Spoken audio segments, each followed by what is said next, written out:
මං අද හදන්නේ කිරි නොදා කහබත් එකක්. මේකට මං ගන්නවා බැදපු ලූණු, වියලි මිදි, කරපිංචා, තලාගත්ත ඉඟුරු, සුදු ලුණු, රම්පේ, කරපිංචා, ලොකු ලුණු ගෙඩියක්, හාල්, කුරුඳු, කරදමුංගු, කරාඹුනැටි, ගම්බිරිස් ඇට, ලුණු, ඒ වගේම කහ.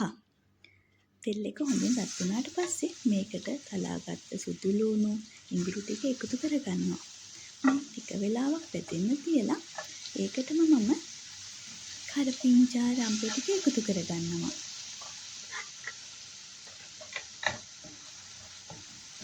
ලුණු ටිකත් එකතු කරගෙන හොඳින් බැදෙන්න දෙනවා. ඉතින් මේක හොඳ සුවඳක් එනවා. මේ පාට වෙනස් වෙනවත් එක්කම මම ඒකට දාගන්නවා කරදමුංගු, කුරුඳු, කරාඹුනැටි, ගම්බිරිස් ඇට. ඉතින් මේ ටික හොඳින් බැදුනට පස්සේ මම ඒකට හොදලා පෙරාගත්ත හාල් ටික එකතු කරගන්නවා. මේ හාල් ටිකත් විනාඩි 3ක් 4ක් හොඳින් බැද ගන්නවා. මම මේක හදන්නේ රයිස් කුකර් එකේ. ඉතින් මේ බත් එක මම රයිස් කුකර් එකට දාගන්නවා. අවශ්‍ය ප්‍රමාණයට වතුර දාගෙන රස අනුව ලුණුත් එකතු කරගෙන කහ මිරිස් හැඳි භාගයක් එකතු කරගෙන මම රයිස් කුකර් එකේ තැම්බෙන්න තියනවා.